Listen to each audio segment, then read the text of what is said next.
वाटतं हे गाव असं गाव आहे, ह्या गावातील प्रत्येकाच्या कुटुंबामध्ये महादेव जानकर घरापर्यंत आलेले आहे आणि या गावात अनेक वेळा ज्याचा मुक्काम झाला ते म्हणजे आमचे महादेवरावजी जानकर साहेब.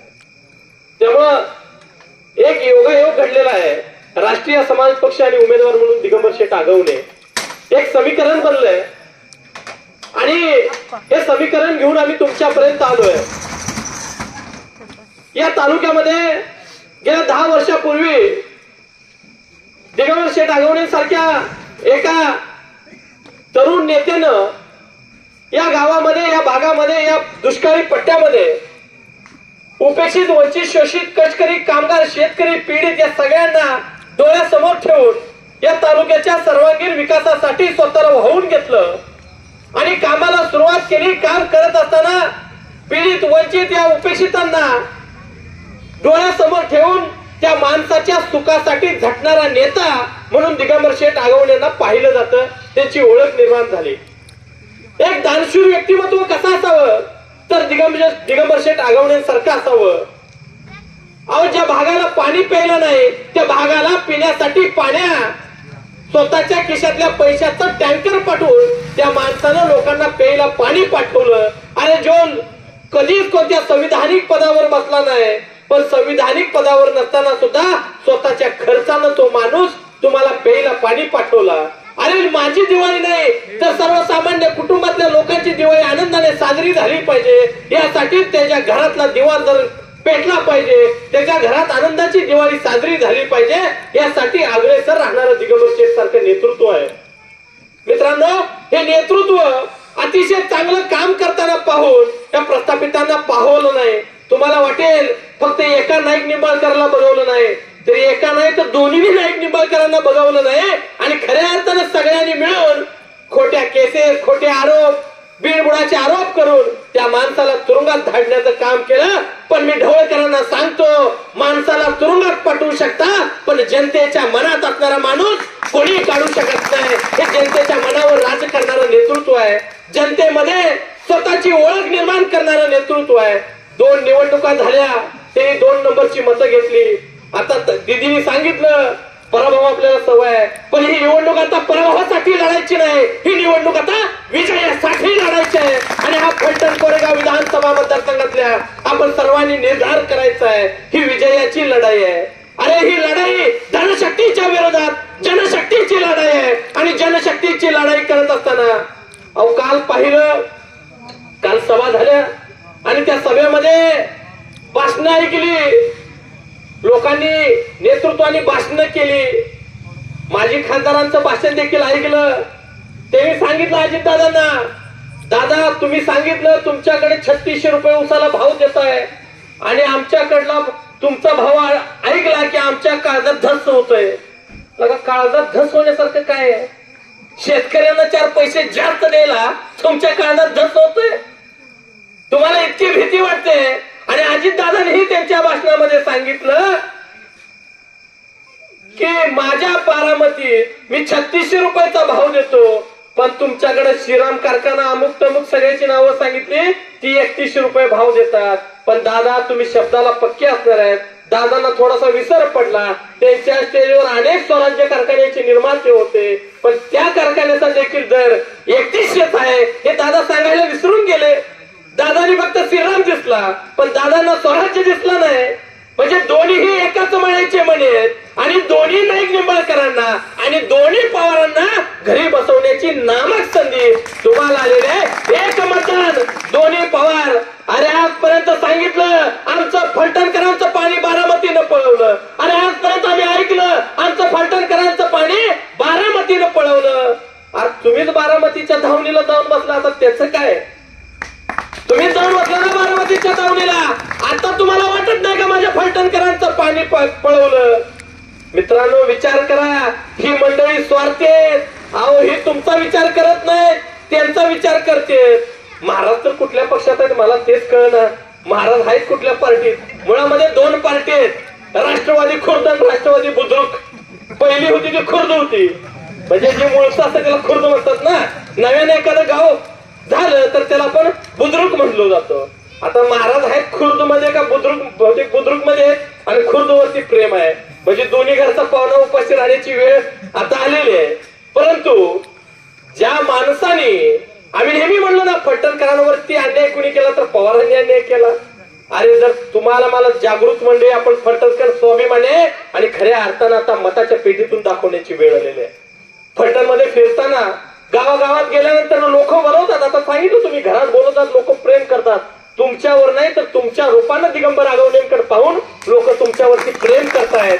त्यांच्या कामाची ती पोच पोहते. लोक तुम्हाला घरात बोलवून सांगतील, आम्ही तुमच्या सभेला येणार नाही, आम्ही तुमच्या सोबत फिरणार नाही, पण मतदान मात्र तुम्हालाच करणार आहे. अख्खं फलटणकर सांगताय, फलटण वासीय सांगतायत, परिवर्तन होणार आहे, बदल निश्चित घडणार आहे. बांधवांनो, फक्त आत्मविश्वास आपल्याला वाढवला पाहिजे. ही नामक संगीत तुम्हाला आम्हाला चालून आलेले आहे. कारण तुम्ही विचार करा, अहो किती खालच्या पातळीच्या टीका यांनी एकमेकांवरती केल्या. आम्हाला देखील वाईट वाटायचं, काय टीका करतायत, म्हणजे राजकारणाची पातळी सोडून एकमेकांवरती टीका केल्या. आणि आता काय सांगितलं जातं, माझा त्यांच्याशी वाद नाही. अरे मग काय आमच्याशी वाद आहे तुमचा? तुमचा वाद आहे कोणाशी? तुमचा तुमच्याशी वाद नाही, पण तुमचा आमच्याशीच वाद पाहिजे. अरे एक माणूस या तालुक्यामध्ये, एक माणूस सर्वसामान्याचा आवाज म्हणून काम करत होत. ते आवाज म्हणून काम करणाऱ्या माणसाला तुम्ही तुरुंगात टाकला. त्या माणसाचा आवाज दाबण्याचा प्रयत्न केला. अरे इतक्यावर तुम्ही थांबला नाही. त्या कुटुंबावरती मला सांगा, आयुष्यामध्ये माणसाचं एक माणूस नावाची कुठंतरी एक पातळी असते, लिमिट असतं. एखाद्यावरती विरोधक असला तरी एखाद्यावर कुरबुडी किती करावी, अन्याय किती करावा, त्याला सुद्धा कुठंतरी सीमा आहेत, बंधनं आहेत. अरे दिगंबर शेठ सारख्या माणसाला तुरुंगात टाकून तुम्ही थांबला नाही. त्याच्या कुटुंबाला तुम्ही छळलं, त्याच्या कुटुंबावर तुम्ही इतका अन्याय केला, म्हणजे त्यांच्या पोटच्या मुलींना सुद्धा आयुष्य नकोसं वाटतं, त्यांना आत्महत्येला प्रवृत्त तुम्ही केलं. या तालुक्याला काय माहित नाही का? इतकं वाईट माणसानं निर्दयी असावं, इतकं वाईट. अरे विरोधक म्हणला तरी लेकरा बाळाचा विचार आपण करतो. त्यांच्या आयुष्यामध्ये त्यांच्या मुलांचं जीवन सुद्धा तुम्ही संपवायला उठला.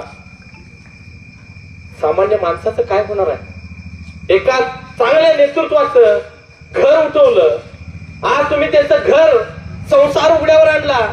त्या माणसांना, त्या कुटुंबाला जनतेतनं माणसातनं उठवण्याचं काम तुम्ही केलं.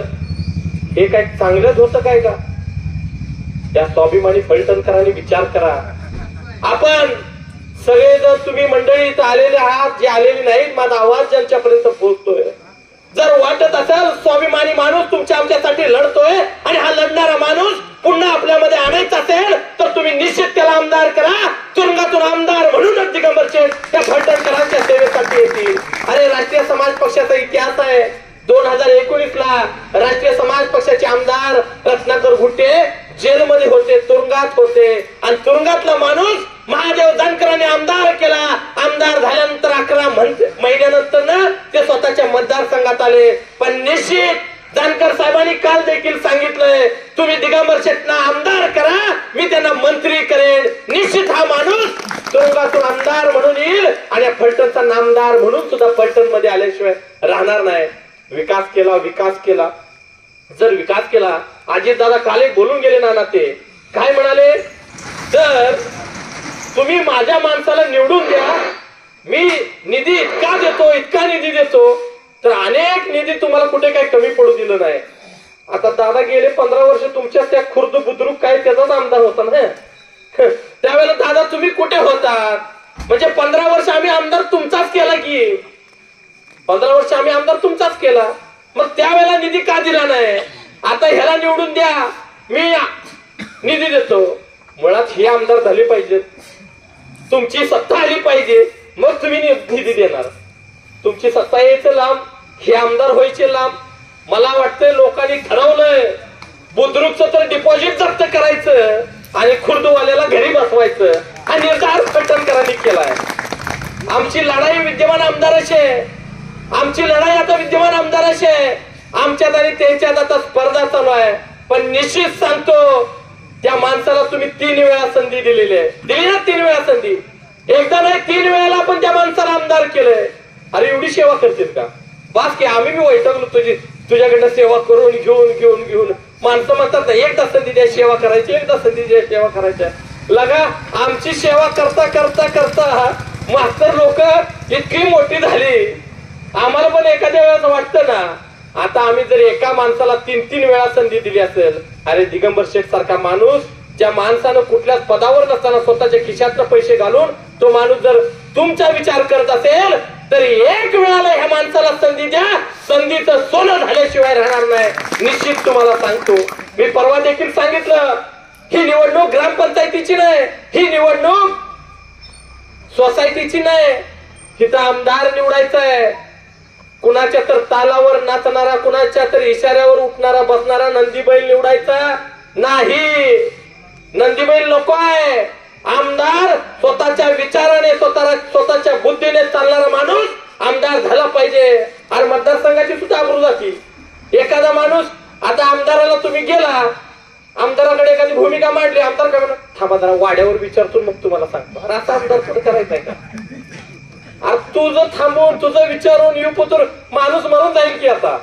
म्हणजे ती कुठल्या पार्टीचा आहे, कुठला आहे, महाराजांच्या वाड्यावर निरोप यायचा, परत आणि कुठनं निरोप यायचा. दिगंबर आगावने कुणाच्या निरोपाची वाट लागणार नाही. त्या माणसाला चांगलं काय आणि वाईट काय हे देखील कळतं. तुमच्यासाठी सभागृहामध्ये आवाज उठवणारा माणूस आहे. तुमचा आमदार किती वेळेला 15 वर्षात आवाज उठवला मला काय अजिबात त्याची कल्पना नाही. पण आता माणसं सांगतायत, आता संस्था, त्यांच्या संस्थेत काम करणारी माणसं सांगतात, आम्ही पण लय वैतागलो याच्या दाताला, आता जरा बरं का आम्ही नाही पण याचा कार्यक्रम इथं राहूनच करतो, असं त्यांचंही मत आहे बरं का. तुम्ही माहिती घ्या थोडस, कारण अहो लोक सांगतात वैताग आलाय सगळ्यांना. सगळ्यांच्या डोक्यात भूमिका आहे, कार्यक्रम हा निश्चित होणार आहे. 23 तारखेला गुलाल सर्वसामान्य माणसाच्या अंगावरती गुलाल पडणार आहे आणि वाडेशाही मुक्त होऊन खऱ्या अर्थानं सामान्य माणसाच्या अंगावरती गुलाल हा आपल्या विजयाचा असणार आहे. आज तुम्हाला आम्हाला सांगितलं जाईल, पैशाचे आमिष दाखवले जातील. आमच्याकडे पैसे नाहीत, पण पैशापेक्षा मोठी संपत्ती ही तुमच्या इथं बसलेले ते ऐकणारे सगळे माणसं, ही तुम्ही बदल करू शकता. अरे डॉक्टर बाबासाहेब आंबेडकरांनी आम्हाला मताचा अधिकार दिला. पहिला राजा हा राणीच्या पोटातून जन्माला यायचा, आताचा राजा हा मताच्या पेटीतून जन्माला येतो. राजेशाही गेली आणि लोकशाही आली. खऱ्या अर्थाने ही लोकशाही आली आणि लोकशाहीमध्ये मला माझा राजा निवडण्याचा अधिकार मिळालाय. आता तुम्ही आम्ही तो अधिकार वापरला पाहिजे. आज म्हणतात ना दबाव आहे, भीती आहे, ह्याचा आहे, त्याचा आहे. त्या बॉक्स मध्ये गेल्यावर काय दबाव फिवाव नाही, कुणाला कळत नाही तुम्ही कुणाला मत टाकलंय. कार्यक्रम ओके करायचा, फक्त आपलं 4 नंबरला बटन आहे, शिटी चिन्ह आहे, बरोबर जाऊन शांत 1 मिनिट बघायचं, सगळ्यांनी 4 नंबरचं बटन दाबायचं. तुम्ही बटन दाबला, तुम्ही त्यांचा कार्यक्रम निश्चित केला म्हणून समजून जायचं. 23 तारखेला गुलाल पडणार आहे, पण तुम्ही आम्ही बांधवांनो विचार करा. पहिली जुन्या काळात म्हणायची, गावचा मास्तर हे गावातलं परिवर्तन करतो, गावामध्ये सत्ता कोणाची आणायची, ग्रामपंचायत कोणाची ठेवायची हे शिकवतो. कारण पहिल्या काळात आम्हाला आमच्या गुरुजींनी शाळेत शिकवलं होतं, लोकांसाठी चालवलेलं राज्य म्हणजे लोकशाही. ही लोकशाहीची व्याख्या होती ना, लोकशाहीची व्याख्या. आता लोकशाहीची व्याख्या जरा भाजपचं सरकार आलं की जरा व्याख्या बदललेली आहे. त्यांनी व्याख्या काय केली, ईडीच्या माध्यमातून चालवलेलं राज्य म्हणजे लोकशाही, ही भाजपच्या लोकशाहीची व्याख्या आहे. म्हणून ईडी लावून माणसाला आत टाकलं जातंय. ही त्यांची लोकशाही आहे आणि त्यांची लोकशाही संपवायची असेल तर खऱ्या अर्थानं सामान्य माणूस आमदार झाला पाहिजे. हीच महादेव जानकर साहेबांनी भूमिका मांडली. उपेक्षिताला अपेक्षित ठिकाणी घेऊन जाण्यासाठी पक्षाची स्थापना, पक्षाची निर्मिती केलेली आहे आणि सामान्याचा आवाज म्हणून काम करण्याची संधी आपल्याला या माणसांना द्यायची आहे. या भागामध्ये अनेक प्रश्न आहेत. आता बऱ्याच लोक बरेच तुमचे पुढारी त्यावर बोलू लागले. म्हणजे साखर कारखान्याचा विषय आला म्हणजे जी माणसं एखादी संस्था चालवू शकत नाहीत, म्हणजे तुमच्या तालुक्यामध्ये दूध संघ काढला आणि तो दूध संघ विकून टाकला, लोकांची बिलं बोंबलत, लोकांना दुधाचे पैसे मिळाले नाहीत, त्यांचे संसार उघड्यावर आले. परिस्थिती आहे तिथं बसलेली सुद्धा काही लोक आहेत ज्यांनी दूध संघात दुधाची बिलं मिळाली आहेत, त्यांनी दूध संघ विकून टाकला आणि संस्था चालवायला सुद्धा, आता मी काही बोलत नाही, खरं आहे या गोष्टी. परंतु दुसरीकडे विचार केला तर काल सांगितलं साखर कारखाना 8 वर्षापूर्वी 7.5 कोटीला चालवायला दिला होता, 8 वर्षापूर्वी. आणि आता साखर कारखाना 8 वर्षानंतर महागाई वाढली म्हणल्यावर 7.5 कोटी जरा वाढलं पाहिजे ना भाडं वगैरे काय तर सगळं. आता 50 लाखात चालवायला दिलाय. म्हणजे ह्या गोष्टीचा देखील तुम्ही विचार करा. आम्ही म्हणतोय महागाई वाढली, तेल वाढलं, कांदा वाढले, सगळ्याचे दर वाढले. आणि आता आम्हाला आमच्या काय झालंय, आता थेट लोकांना पैसे वाटायला गेले की पैसे वाटता येत नाहीत हो. त्यामुळे लाडली बहीण, वयोश्री योजना, अनेक योजना काढल्यात. महिन्याला 1500 रुपये आमच्या महिलेला दिलं जातं, बहिणीला आमच्या 1500 रुपये पाठवलं जातं. ते 1500 रुपये तुम्हाला पाठवले जातात. मला सांगा, एखाद्या हॉटेलमध्ये जेवायला गेलो तर पहिला जीएसटी बीएसटी काय लागत होतं का हो जेवायला? आता जे 2000च्या बिलावर वर पैसे असतील बघा, जीएसटी हॉटेल्स असते. आता ते औषध घ्यायला जरी तुम्ही कृषी दुकानात गेला तर त्याचा जीएसटी आहे. कुठलीही गोष्ट गेली 18% ते 28% पर्यंत 12% ह्या जीएसटीचे रेट आहेत. म्हणजे काय, ते नरेंद्र मोदीच्या केंद्रातनं 2000, राज्यातनं 2000, देते 12,000, घेते 24,000. हे आपला कार्यक्रम, ह्या हाताने घ्यायचं, त्या हाताने द्यायचं, हा कार्यक्रम सगळा लावलेला आहे. फक्त आपल्याला खिशातलं गेलेलं कळत नाही. गेलेलं कळूपर्यंत शेनी सत्तेत बसलेले असतात मंडळी. त्यामुळं आम्ही मंडळी जागृत मंडळी आहे. आता तर काय, मला विशेषतः थोडस समाजाचं प्राबल्य म्हणून, मी समाजाचा आहे म्हणून सांगतो थोडस. आर्थिक काय, आता तर ह्याने असं केलंय, जानकर साहेबांनी उमेदवार दिला म्हणून ते कांबळे पाटील धनगर आहे म्हणून सांगायला चालू केले. कांबळे पाटील धनगर आहे. मला प्रश्न पडलाय, धनगर दलित झाला कधी? हा मतदारसंघ आरक्षित आहे, हा दलितांसाठी आरक्षित मतदारसंघ आहे. डॉक्टर बाबासाहेब आंबेडकरांनी खऱ्या अर्थानं मागास लोकांना निर्णय प्रक्रियेमध्ये आलं पाहिजे, कायद्याच्या सभागृहात गेलं पाहिजे म्हणून काही मतदारसंघ आरक्षित ठेवण्यात आले. त्यातला हा फलटण कोरेगाव मतदारसंघ हा आरक्षित आहे. खऱ्या अर्थानं त्या माणसाला तिथं नेतृत्व करण्याची संधी मिळाली पाहिजे. पण राव, मी तर ऐकलं ती धनगर म्हणून सांगतोय, आता तर कांबळे गेलं पाटील लावलंय. हा, फॉर्म भरताना कांबळे गेलं पाटील लावलंय. म्हणजे मुळात सांगायचं, मी धनगर आहे, धनगर गेलं पण ती कांबळे बी काढले, आता पाटील लावलंय. आणि नेमकं जात बदलून कधी मतदान किंवा निवडणुकीत जातीपातीचा विषय काय नसतो. म्हणजे महात्मा ज्योतिबा फुलेंनी शेतकऱ्यांचा आसूड लिहिताना त्यांनी सांगितलं होतं, महात्मा फुले म्हणतात, हित माणूस एकच जात आहे आणि जनावर वर्गीकरण आहे ना, जनावर माणूस, माणसामध्ये शेतकरी आणि कुणबी म्हणलं जायचं त्याला. म्हणजे महात्मा ज्योतिबा फुले म्हणतात, विद्येविना मती गेली, मती विना नीती गेली, नीती विना गती गेली, गती विना वित्त गेले, वित्ताविना शूद्र खचले, इतकं अनर्थ सारं एका अविद्येने केले. हे महात्मा ज्योतिबा फुले आम्हाला सांगून गेले. बाबांनो, आपण जर विचार केला बारकाईनं तर ही माणसं तुम्हाला जात पात या सगळ्या गोष्टीची आमिष दाखवतील. पण तुम्ही एक निर्धार करा. मला वाटत नाही जानकर साहेबांनी ह्या गावाची जेवढा संबंध ठेवला, मला वाटत नाही पवार साहेब आले असतील किंवा या गावामध्ये कोणाच्या घरात मुक्काम केला असेल, कोणाच्यात राहिले असतील, मला वाटतंय असं काही घडलं नसेल.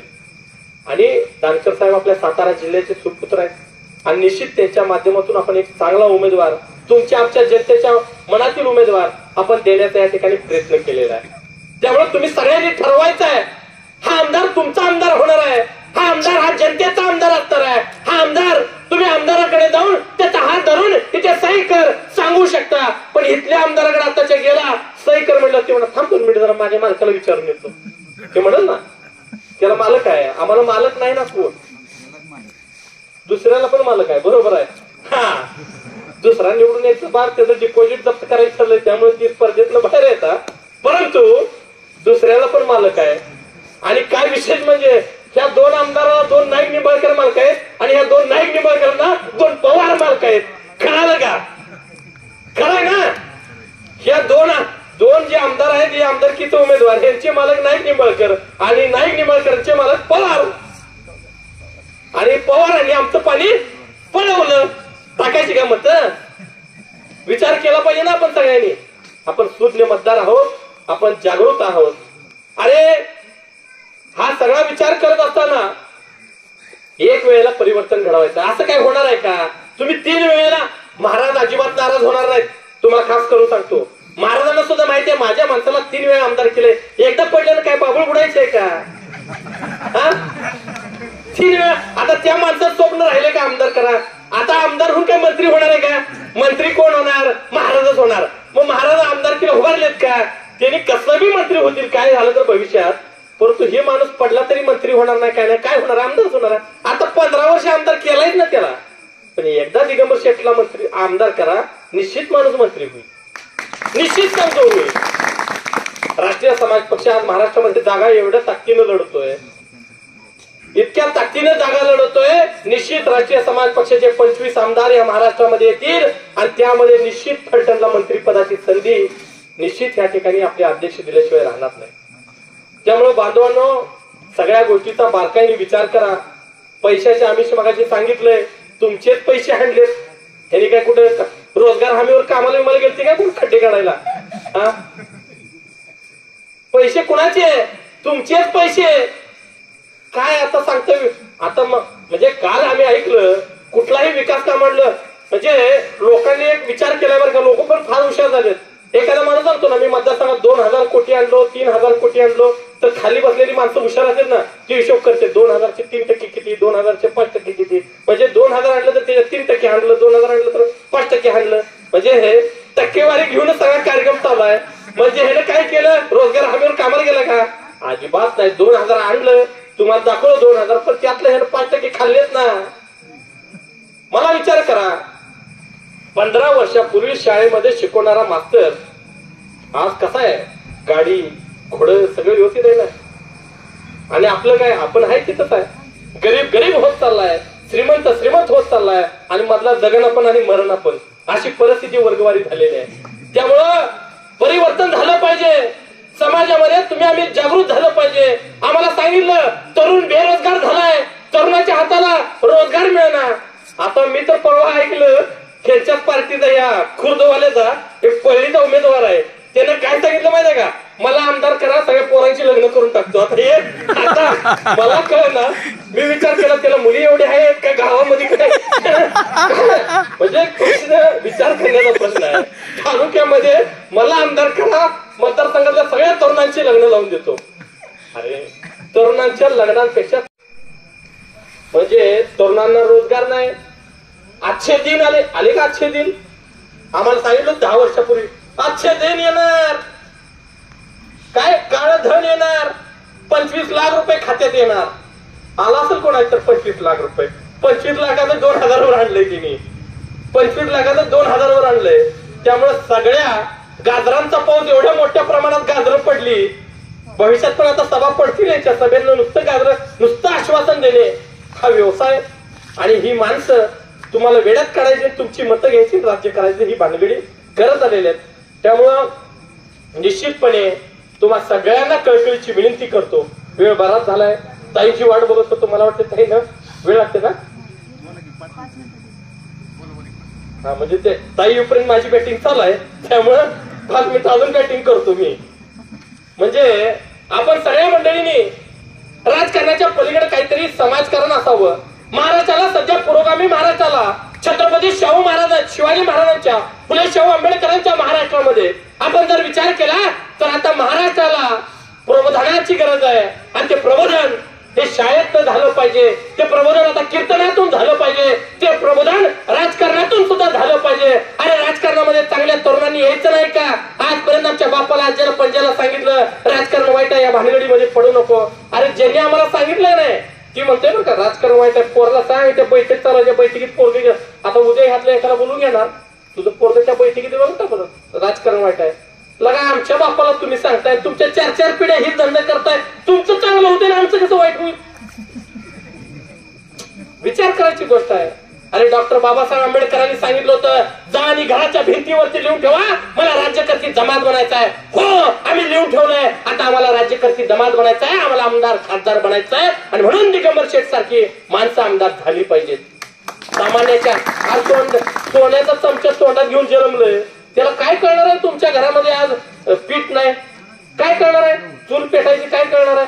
त्याला काय माहिती आहे? झोपत घराण्यानं, घरात 4-5 कामगार असते, भाकरी करायला माणूस असते, त्याला त्या चुलीवरचा धुराची पण त्याला सण होणार नाही. उठून पळून जाईल त्या धुरात. त्याचे काय गाव गाडाची, गावाशी निगडीत असणारी माणसं आपण एकंदरीत विचार केला पाहिजे. आज मला सांगायचं आहे, आज जनावरांच्या बाजारात गेला तर मला वाटतं शेळ्याची किंमत, पण शेरडा मेंढराची किंमत 10,000पेक्षा चांगली शिर्डी आता 10,000 रुपये झाली. मामा झाली ना? हे आम्हाला मताला देतील 1000, 5000, काय 1500, 2000, 5000. म्हणजे आमच्यापेक्षा शेरडाचा दर जास्त आहे की नाही? शेरडा मेंढर 10,000ला आणि आमचं मत कुठंतरी विचार केला पाहिजे ना याचा. आपण जागृत मंडळी आहे.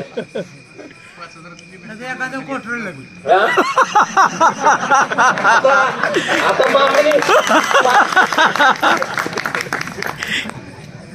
मामाने सांगितलं म्हणून सांगतो की त्यांची भाषा आहे, एक वाटी रस्ता, एक चपटी 5 वर्ष बोंबलत बसता.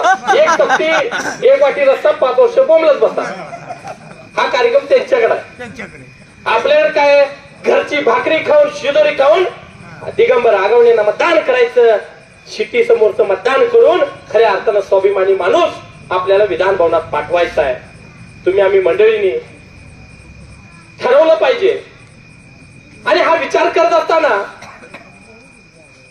सर्व आज ढवळीकर इथं ढवळकर आपल्या आवर्जून उपस्थित आहेत. बांधवांनो, तुम्ही एक विचार करा. आजपर्यंत एक जाता, आता एकच मिनिटात सांगतो, गाडी आलेली आहे, मी एकच मिनिटात सांगतो. आमच्या बापानं, आज्यानं, पंजानं लोक काय म्हणतात माहिती, तुझा बाप अडाणी होता, पंजा अडाणी होता, पण खरंच हुशार होता बरं का आमचा बाप. ती हुशार होता म्हणून त्यानं भाजपला कधी सत्तेत बसवलं नव्हतं. खरं आहे ना? ती हुशार होता म्हणून आमच्या बापानं, आज्यानं, पंजानं कधी भाजपला सत्तेत बसवलं नव्हतं. पण मी विश्वासानं सांगतो, या देशातली जर काँग्रेस जाऊ शकते तर भारतीय जनता पार्टी सुद्धा जाऊ शकते. हे मी लोकसभेला ह्या गावामध्ये सांगितलंय. मामा, लोकसभेला ह्याच कट्ट्यावरून आपण सांगितलं होतं. मी सांगितलं होतं, अरे माड्यातून भाजप मुक्त करू. मी सांगितलं होतं, गोपीनाथ मुंडे साहेबांनी या राज्यामध्ये काँग्रेस मुक्त स्वप्न पाहिलं होतं. पण मुंडे साहेब गेल्यानंतर भारतीय जनता पार्टी बदलली. पहिली भाजपा मुंडे महाजन खडसेंची होती, आता भाजपा चंपा चमेली चंबूची झाली. आणि म्हणून मी सांगितलं होतं, या माड्यातून भाजप मुक्त करू. पण राव, भाजप मुक्त झालं ती झालं, आणि या विधानसभेला कमळच गायब झालं. कमळ कुठं, म्हणजे कमळाचा खासदार हेतू होता, तो गेला ती गेला. विधानसभेला साधं त्याचा बॅलेट पेपरवर कमळ राहिलंच नाही. अशी परिस्थिती या मतदारसंघामध्ये झालेली आहे. या ठिकाणी